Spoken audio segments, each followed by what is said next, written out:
Are you high yet? That is a question that many of DC residents will be asking themselves in November. Yes, America, it is true. Welcome to Richard Fowler Re-Up. As you know, I'm your host, Richard Fowler. And in November, district residents can now vote whether or not they want to legalize marijuana in the District of Columbia. A couple days ago, organizers called DC Cannabis Campaign submitted 55,000 signatures to petition for a legalization ballot measure to the city's election board. If the group is successful, DC's voters will decide whether to legalize possession of up to 2 ounces of weed for recreational use. Now, this is the second time that they've gotten the required amount of numbers to reach the ballot. We'll see what happens. But earlier this year, the mayor, and you know here on the Fowler Show, we like the mayor of the District of Columbia, Vincent Gray, for a lot of reasons.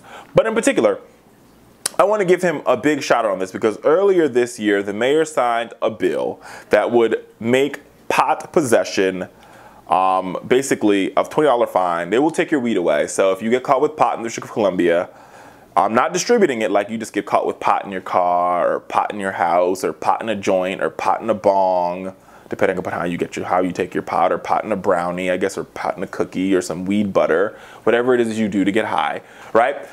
They would take that away and then they would charge you $25, which, you know, there's not the felony, it's not the crime, it's just, you know, a slap on the wrist and moving forward.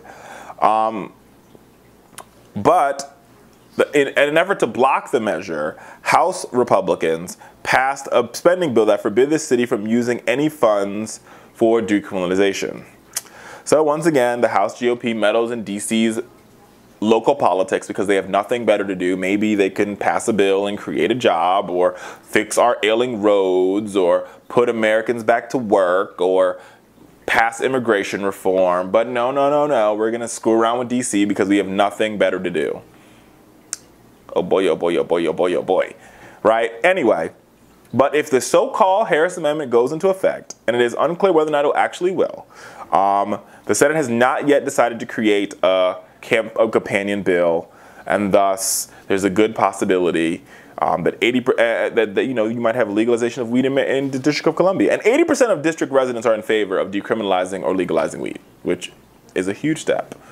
And I think I think if you talk to most people, they're perfectly okay with legalizing marijuana. And you know, I got to tell you, I really wish beyond just the legalization of marijuana, I wish we'd go a step further and say we need to grandfather in, or I don't know how you do it. I don't even know the right legal term, but like we need to go back in time and like sort of reconcile all those individuals that are currently in jail for marijuana possession. Because you're just wasting everybody's money. You're wasting taxpayer money. You're wasting those prisoners' time for a joint. Really though? Really though, America? Come on.